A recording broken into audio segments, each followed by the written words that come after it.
여러분들 그 학창 시절 때 공부하는 거 좋아하셨어요? 나는 공부가 정말 재밌었다.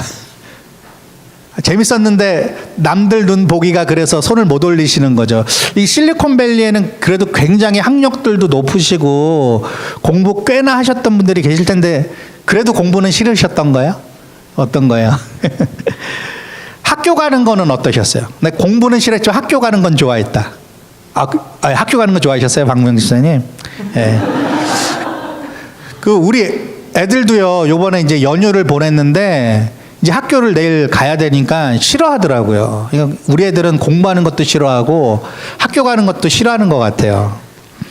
그 공부 좋아하는 사람, 또 학교 가는 거 좋아하는 사람 생각보다 많지 않습니다. 여러분들처럼. 그럼 여러분 직장은 어떠세요? 내일 직장 가셔야 될 분들 많이 계시는데 직장도 별로죠.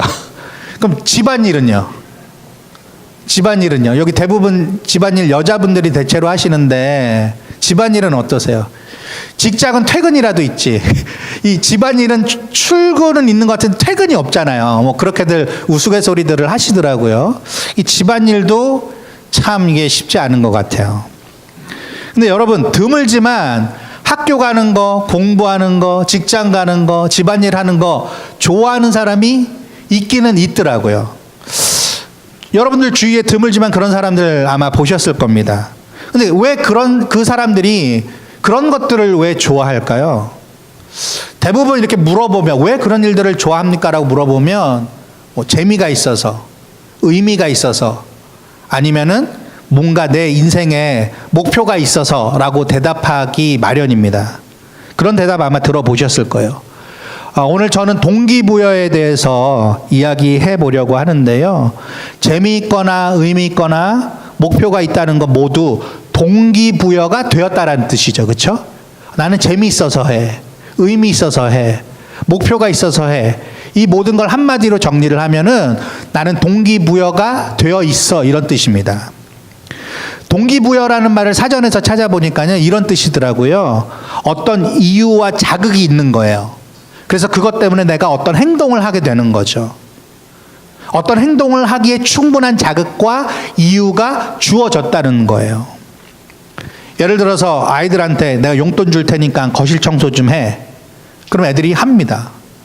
그리고 야, 네 방 어지러운데 아빠가 용돈 줄 테니까 청소 좀 해. 지방 지가 청소하라는데도 용돈을 줘야 되는 거예요. 그래야 애들이 움직입니다. 자, 숙제 다 하면, 그리고 독서 다 하면 1시간 게임 할 수 있게 해줄게. 그렇게 하면요, 애들이요 금방 숙제를 합니다. 어른이 되면요 조금 동기부여되는 것들이 조금 달라지긴 하죠. 예를 들어서 가족을 위해서, 혹은 내 친구를 위해서, 혹은 돈을 위해서, 명예를 위해서, 성공을 위해서, 이런 것들이 동기부여가 되기도 합니다. 내가 사랑하는 사람들을 위해서 나는 이렇게 할 거야. 내가 좀 더 잘 살기 위해서, 사람답게 살기 위해서 나는 이걸 꼭 해내야만 해. 보다 나은 미래를 위해서 나는 이 일을 열심히 할 거야. 그래서 열심히 살아갑니다. 근데 여러분, 이러한 동기부여가 계속 잘 유지가 되던가요? 어떠세요? 동기부여가 한번 딱 됐어요. 그럼 그게 계속 이어집니까? 유지가 됩니까? 꼭 그런 건 아닌 것 같아요. 주위의 상황이나 환경이 변하기도 합니다. 그리고 내가 원하지 않은 방향으로 상황이 흘러가기도 해요. 전혀 예상치 못했던 일들이 벌어져서 동기부여가 돼서 처음에 시작은 잘했지만은 유지되지 못할 때가 얼마나 많이 있는지 몰라요. 그리고 때때로는 동기부여가 돼가지고 열심히 앞으로 나아가는데 내가 의지했고 내가 믿었던 사람들, 혼자 할 수는 없잖아요. 공부도 마찬가지고 사업도 마찬가지고 직장일도 마찬가지고 혼자 할 수 없잖아요. 근데 믿었던 사람들이 나를 속이는 거예요. 그럴 때 그런 동기부여가 아무리 잘 됐다 할지라도 내가 계속 그 길을 갈 수 있는 거는 아니더라고요. 근데 가장 큰 문제는 어쩌면 내 자신에게 있는 것 아닌가라는 그런 생각이 듭니다. 내 스스로조차도 믿을 수 없는 때가 있습니다. 결심을 했는데 그 결심이 오래가지 못하는 거예요. 하루아침에 나 스스로 동기부여를 잃어버리기도 합니다. 그래서 우리는 그렇게 질문을 하죠. 내가 이걸 과연 해낼 수 있을까? 내가 왜 이렇게 살아야 할까? 꼭 꼭 이렇게 해야만 하나? 그런 질문들 때문에 내 스스로에게 그러한 의심적인 그런 질문을 하기 때문에 동기부여가 됐다 할지라도 유지하는 것은 굉장히 어려운 것 같아요. 여러분, 이스라엘 역사상 가장 위대했던 지도자를 꼽으라면 여러분들은 누구를 꼽으십니까? 아마도 모세가 아닐까 싶어요. 모세. 여러 지도자들이 있지만 모세라 하면은 아마 이의가 없으실 줄로 압니다. 애굽의 왕자로 40년 살았습니다. 그리고 미디안 광야에서 40년을 살았고 그리고 또 광야에서 이스라엘 백성들의 지도자로 40년을 살았습니다. 그렇게 수십 년을 살아가면서 120년을 살아가면서 수많은 문제와 어려움들을 겪었던 사람이 바로 모세예요. 모세.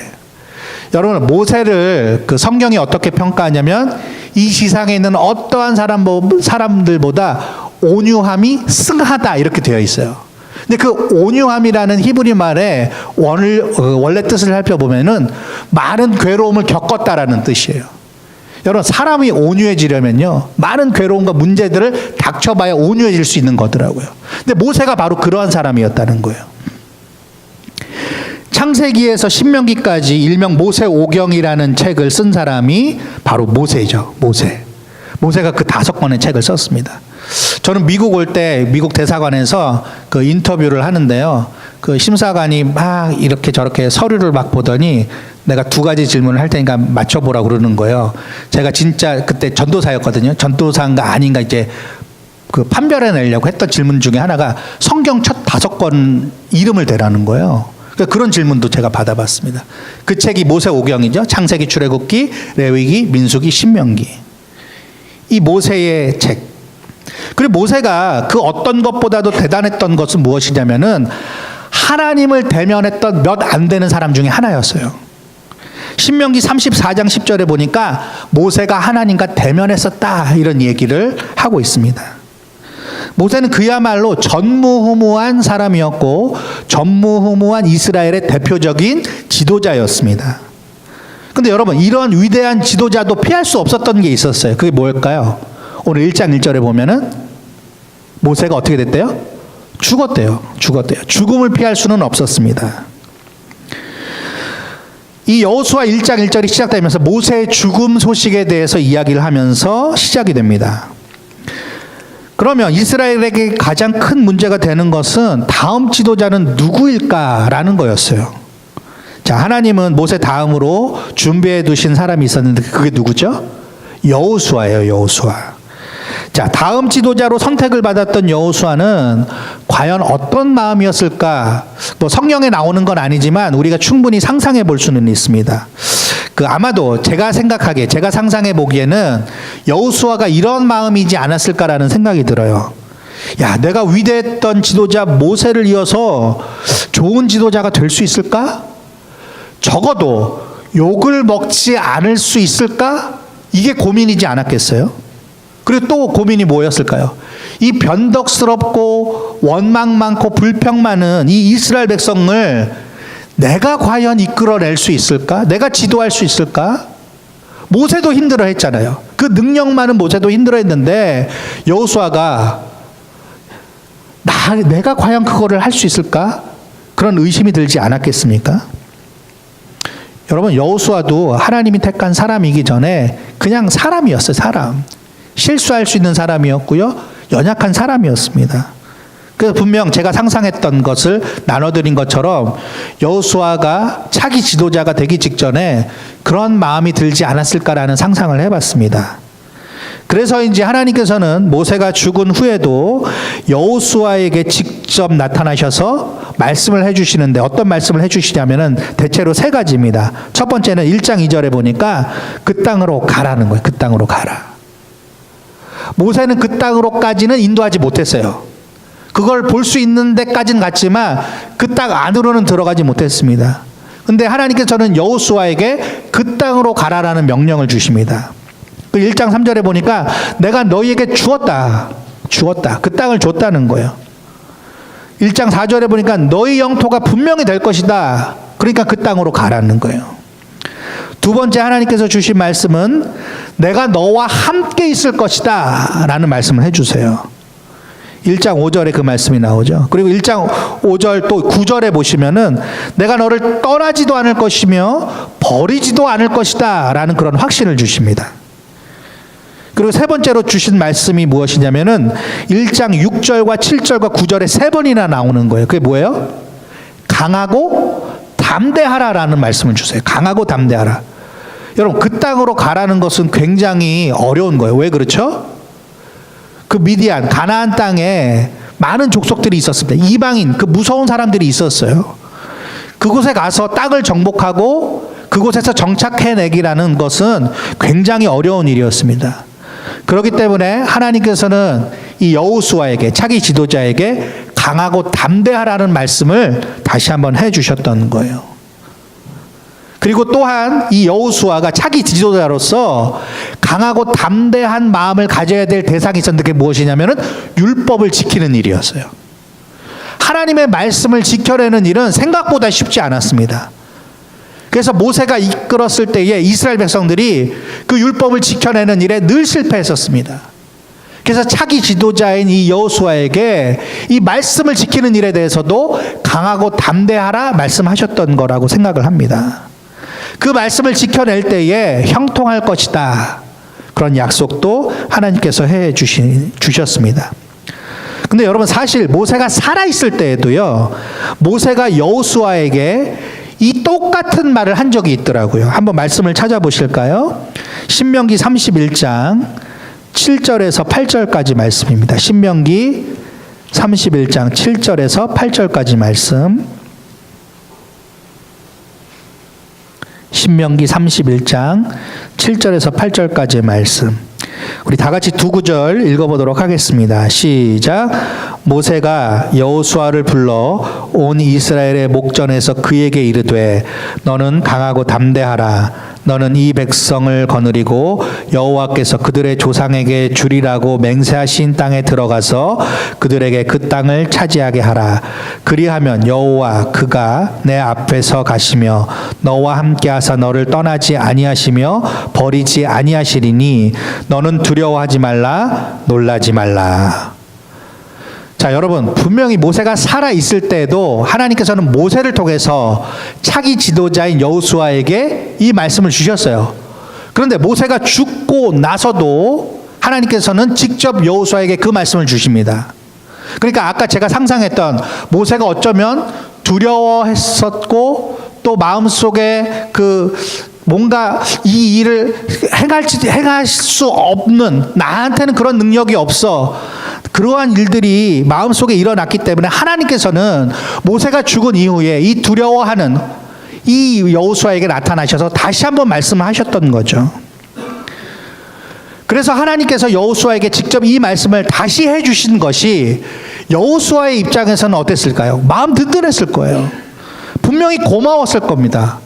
하나님께서 나에게 직접 이렇게 말씀을 하시네. 모세에게만 나타나셔서 대면하시고 말씀하시는 줄 알았더니 나에게도 이렇게 나타나셔서 말씀을 하셨네. 여러분, 얼마나 든든했겠습니까? 그리고 모세를 대하셨던 것처럼 자신을 대해주시는 그 하나님을 여호수아 입장에서는 신뢰할 수밖에 없었을 거예요. 차기 지도자로 세워졌는데 의지할 데가 없었는데 하나님을 의지할 수 있게 된 것입니다. 여기서 두 가지 교훈을 우리들은 얻을 수가 있는데요. 여러분, 사람은요, 자신을 존귀하게 대해주는 자에게 존경과 충성과 헌신을 보이기 마련입니다. 그렇지 않습니까?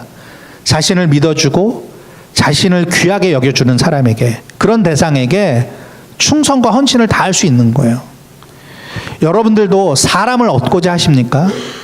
사람의 어떤 헌신과 충성이 필요하십니까? 그럼 그 대상을 존귀하게 여겨주셔야 돼요. 그러면은 그렇게 존귀하게 여겨줄 때에 그들로부터 충성과 헌신을 맛보실 수가 있는 겁니다. 그리고 또 하나는요, 인간은 어디까지나 의존적 존재라는 거예요. 누군가를 의지해야 된다는 거예요. 누구를 의지할 것인가? 이것은요, 인류의 끝없는 고민이자 질문입니다. 여러분, 이 세상에서 홀로 살 수 있는 사람은 없다고 지난주에 우리가 나눴었죠. 인간은 누군가를 의지하게 되어 있어요. 지금 이 시대에 뭐 한국도 그렇고 미국도 그렇고요. 30대, 40대 싱글들이 굉장히 많이 있습니다. 이것은 나 혼자도 살 수 있어.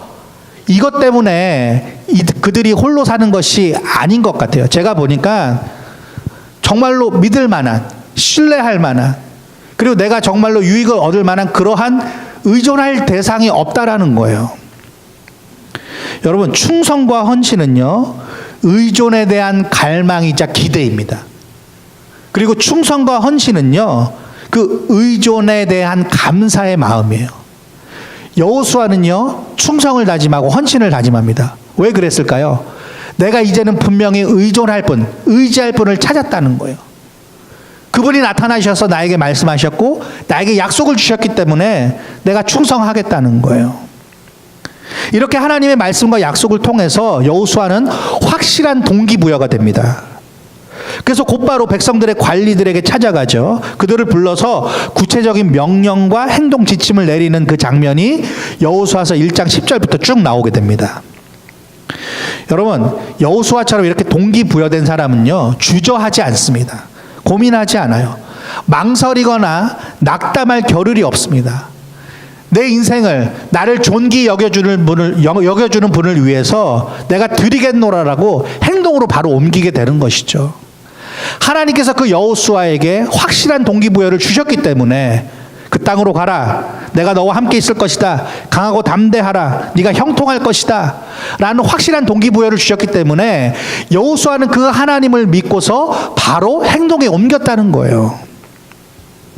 여러분, 이런 여호수아의 모습 어떠십니까? 좋아 보이지 않나요? 예, 저는 부럽습니다. 그러면 하나님을 믿게 된 우리, 여호수아도 하나님을 믿었습니다. 그리고 우리도 하나님을 믿는다고 자처하는 사람들입니다. 그렇다면 우리도 여호수아처럼 살아갈 수 있어야 되겠죠. 여러분, 그러실 수 있으시겠어요? 어떠세요? 우리가 하나님을 믿는데 여호수아처럼 동기부여가 되어서 그래, 내가 이렇게 삶을 살아야지, 내 인생을 이렇게 가치 있게 살아야지라고 행동으로 옮기실 수 있겠냐는 그런 말입니다. 여러분, 있습니다. 어떻게, 왜 그러냐 하면 세 가지로 말씀드리고 싶은데, 첫 번째는 하나님은 계속해서 자기의 뜻을 포기하지 않으시고 이루어 가시는 분이시라는 거예요. 여러분, 인간들 가운데에 자기의 뜻을 끝까지 밀고 나가는 사람은 사실은 없어요. 늘 그 뜻이 변게 됩니다. 변질이 돼요. 그러나 하나님은 자신의 뜻을 절대로 굽히지 않으시고 포기하지 않는 유일한 분이시라는 거예요. 우리는 그 사실을 믿고 의지해야만 합니다. 이것이 그리스도인이 동기부여를 얻는 첫 번째 법칙이에요. 하나님은 자신의 영광을 드러내시고자 하는데 인류를 구원하셔서 자기 백성으로 자신의 나라를 세워서 하나님의 그 하나님 되심을 나타내시려는 변치 않는 뜻을 갖고 계세요. 이게 하나님의 뜻입니다. 지금도 이 뜻은 계속되고 있고요, 앞으로도 계속될 것입니다. 이 하나님의 뜻이 변치 않는다면 우리는 여기에 헌신할 가치가 있는 것입니다. 여러분들은 이 사실에 동기부여가 되셔야 된다는 거예요. 자, 두 번째로 하나님은 계속해서 그 하나님의 뜻을 위하여서 쓸 사람들, 사용할 사람들을 택하시고 그 택하신 사람에게 말씀을 하시고 그 말씀 안에는 하나님의 신실한 약속과 풍성한 복이 있다라는 사실이에요. 우리가 이것을 알고 그 하나님을 믿고 동기부여가 되어서 우리의 삶을 힘차게 살아낼 수 있어야 된다는 것입니다. 여러분들은 하나님께로부터 선택받은 사람들이시죠? 예, 그 사실을 믿으셔야 돼요. 내가 하나님을 믿는다는 것은 그냥 내가 하나님 믿고 천국에 간다, 이게 아니라 하나님께서 나에게 사명을 주셔서 내가 하나님으로부터 쓰임을 받는 사람이다라는 것을 확신하셔야 된다는 거예요. 그게 우리의 삶에 활력을 줄 수 있다는 거예요. 여러분, 믿고 구원받는 걸로 땡이면 여러분, 우리가 삶을 이렇게 살 필요가 있나요? 이렇게 교회를 이뤄서 개척을 해가지고 할 필요가 있나요? 그럴 필요가 없어요. 하나님께서는 우리들에게 사명을 주셨습니다. 그리고 그 사명 가운데 약속을 주셨다는 거예요. 복을 약속해 주셨다는 거예요. 근데 한 가지 주의할 것이 있습니다. 그것은 무엇이냐면 하나님은 결코 스스로 능력이나 실력이 없으시거나 직접 하시는 게 귀찮으셔서 사람을 택하시는 게 아니라는 거예요. 하나님 혼자 다 하실 수 있습니다. 그러나 하나님께서는 자기 백성에게 하나님 자신의 영광과 능력에 참여할 수 있는 뭘 주시는 걸까요? 특권을 주시는 거예요. 특권. 이것이 바로 그리스도인이 가져야 할 동기부여 세 번째 법칙입니다. 하나님은 우리들에게 특권을 주셨다는 거예요. 여러분들을 특별하게 여기신다는 거예요. 제가 이번 주에 그 전기를 하나 읽었습니다. 뭐 아직 다 읽지는 못했는데 워낙 방대해서 스티브 잡스라는 전기가 있더라고요. 거의 한 1000페이지짜리 책인데요. 그 책을 이제 읽어나가기 시작하는데 첫 번째 챕터가 뭐냐면 버림받음과 선택받음에 대한 이야기더라고요. 여러분 저도 몰랐어요. 스티브 잡스가 그 입양하더라고요. 그거 알고 계셨어요? 입양하였습니다. 그래서 사람들이 오해하기를 스티브 잡스가 성공한 게 입양돼서 뭐 어렸을 때 놀림도 받고 그랬을 거 아니에요. 그것 때문에 나는 반드시 성공해서 내가 저들보다 더 높은 곳에 올라가서 더 부자가 돼서 더 이렇게 영향력 있는 위치가 돼서 내가 저 사람들을 눌러야 되겠다. 이렇게 삶의 동기부여가 됐으리라고 생각을 하는데 그게 아니라는 거예요. 스티브 잡스가 직접 인터뷰하면서 했던 얘기가 뭐냐면 자기의 양부모가 항상 이랬다는 거예요. 그렇게 놀림을 받고 오고 울고 들어오면은 너는 특별한 사람이야. 특별한 아이란다. 그래서 너를 우리가 입양했단다. 어렸을 때부터 그렇게 가르쳐 줬다는 거예요.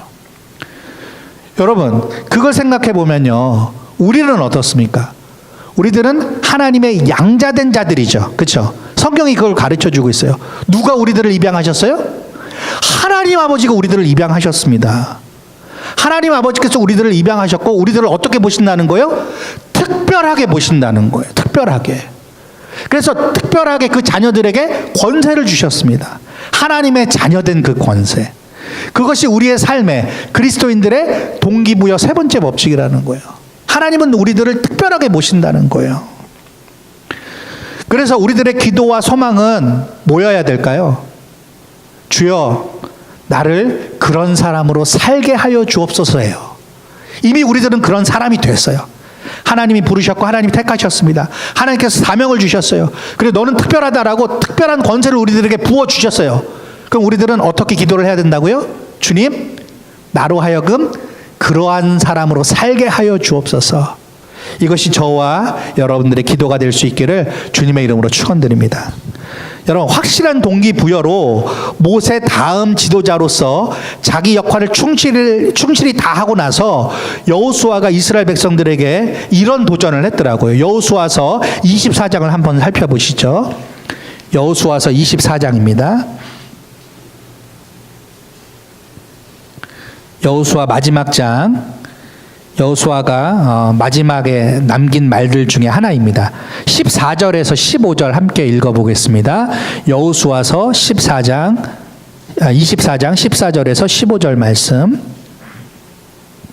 같이 한번 읽어보실까요? 시작.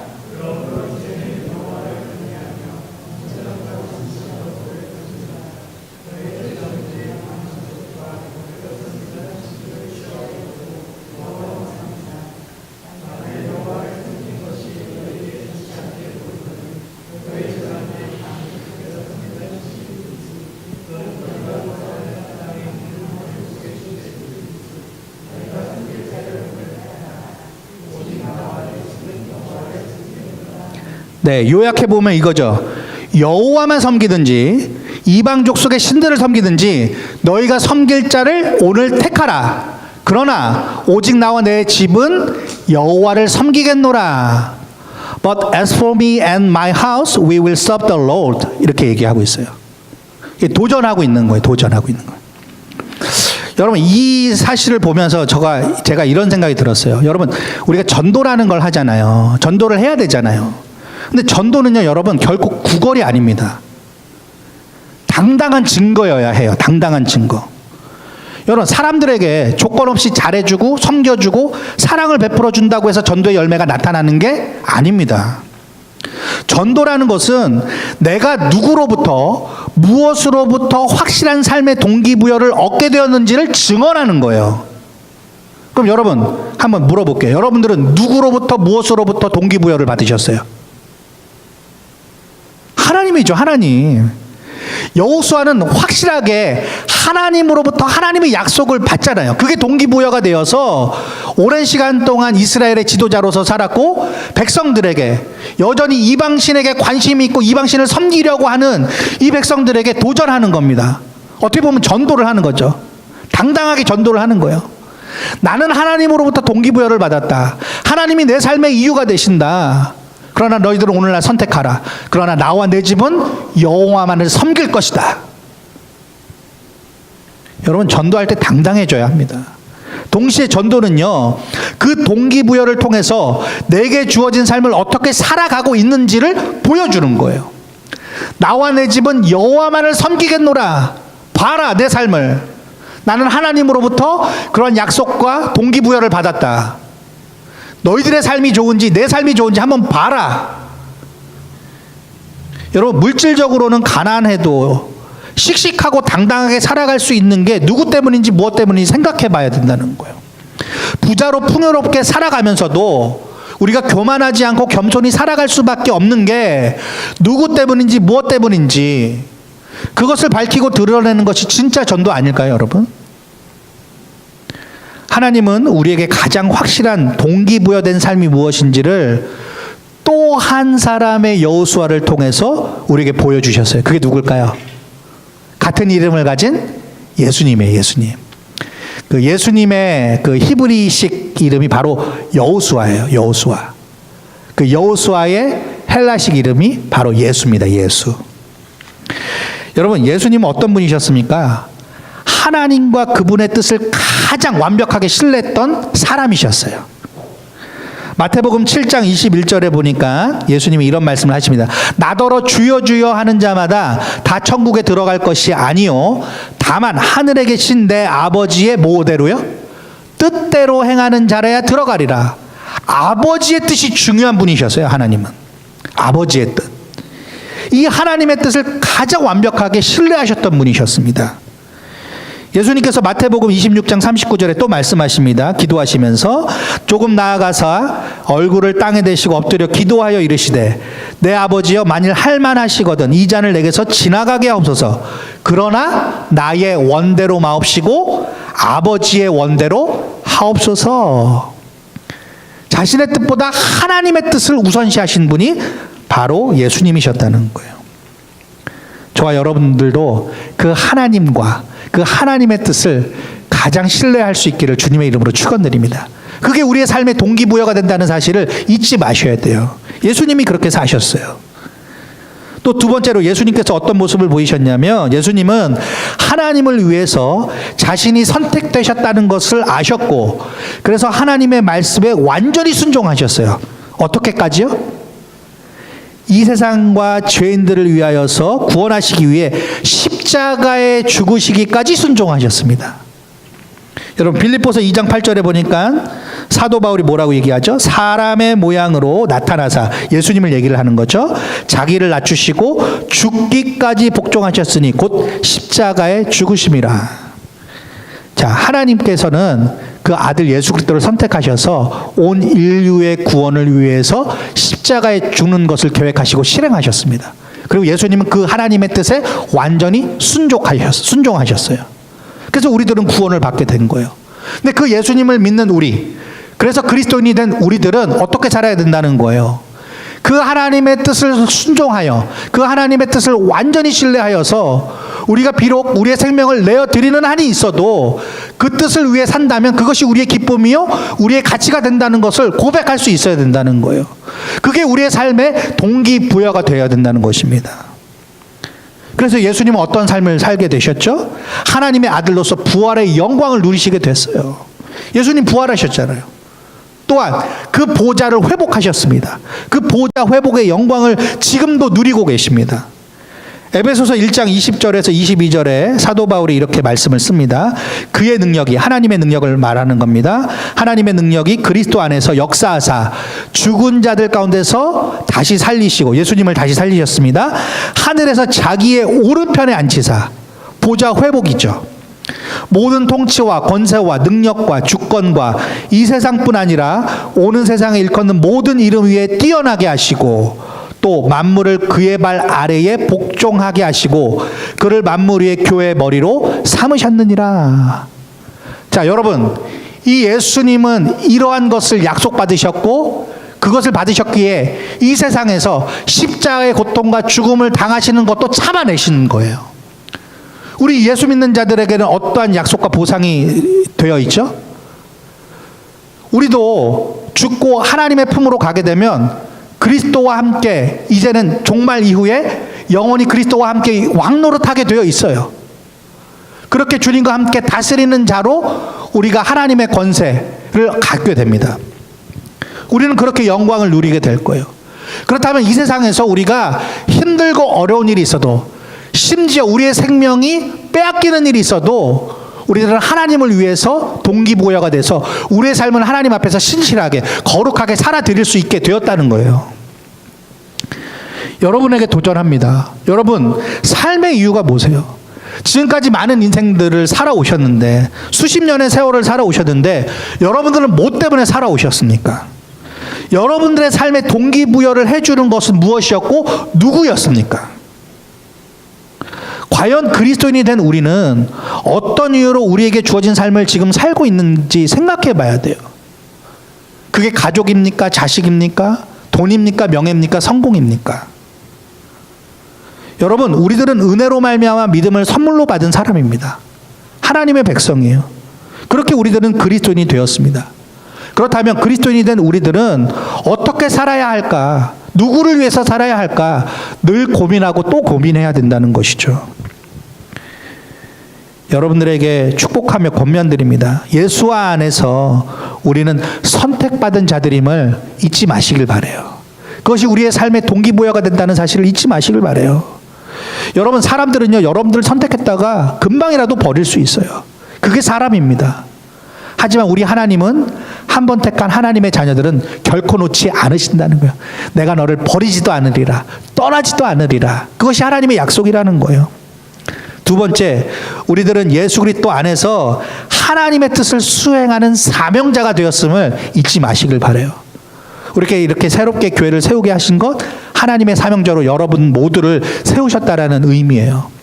몇몇 사람만 섬기는 것이 아니라 우리가 함께 섬겨야 할 교회이고 우리가 함께 섬겨야 할 하나님이며 주님이라는 사실을 잊지 마시길 바라요. 세상에서도 마찬가지입니다. 우리가 가정에서나 직장에서나 사회에서나 학교에서도 마찬가지예요. 그 모든 곳에서 우리들은 하나님의 특권을 누리는 하나님의 자녀로서 당당하게 주님을 증거하고 내가 주님으로 인해서 이렇게 동기부여가 된 삶을 살고 있는데 너희들도 내 삶을 보면서 하나님께로 돌아와라. 그렇게 할 수 있는 우리의 삶이 되어야 된다는 거예요. 세 번째로는 예수 그리스도 안에서 우리들은 이미 상을 받았고 확실한 약속을 받았음을 잊지 마시길 바랍니다. 우리에겐 영원한 약속이 있어요. 영원한 천국이 보장됐고 주님과 함께 영원히 왕노릇하게 될 것임을 우리들에게 말씀해 주셨다는 거예요. 그래서 때로는 우리가 무시당하고 멸시당하고 주를 위해서 우리가 힘든 일을 경험한다 할지라도 우리의 모든 것들을 회복시키실 그 주님을 바라보면서 그래, 주님이 십자가를 참으셨는데 나도 이 정도는 참아낼 수 있어야지 하는 마음으로 우리의 삶을 살아갈 수 있어야 된다는 것이죠. 이 모든 것을 한마디로 정리하자면 무엇일까 제가 생각을 해봤는데요. 저는 이거 같아요. 이 모든 것, 우리에게 동기부여를 주는 그 많은 말들이 있지만 한마디로 정리하자면 하나님께서 여러분들을 지금도 사랑하고 계시다는 사실. 바로 이것이 우리에게 가장 큰 동기부여가 아닐까 싶습니다. 우리를 선택하신 것도, 우리에게 사명을 주신 것도, 우리에게 상을 주시고 약속을 주신 것도 우리들을 사랑하시기 때문이 아니겠습니까? 우리 삶을 지탱해 준다고 믿었던, 그래서 지금껏 붙잡았었던 다른 모든 이유와 동기부여거리들이 사라진다 하더라도 여러분들 실망하지 마세요. 왜 그래요? 하나님께서 여러분들을 사랑하신다는 사실. God loves you. 여러분들을 사랑하신다는 그 사실은요, 결코 변치 않을 것이기 때문에 그렇습니다. 아, 그래, 맞아. 하나님이 나를 사랑하시지. 힘들고 낙담되고 우울해지고 눈물이 흐를 때 그 사실을 떠올리시길 바라요. 그 사실이 여러분들의 삶에 다시금 동기부여가 되어서 여러분들의 삶을 빛나게 해줄 수 있을 거라고 믿고 뛰시길 바랍니다. 여러분, 우리 어렸을 때 그 노래 많이 불렀죠. 날 사랑하심, 날 사랑하심, 날 사랑하심, 성경에 써 있네. 바로 이 한 가지, 이 확실한 한 가지 사실이 저와 여러분들의 삶을 영원토록 가치 있고 의미 있고 풍성하도록 지탱해주는 동기부여가 된다는 것을 믿고 살아가시길 주님의 이름으로 축원드립니다. 같이 기도하겠습니다.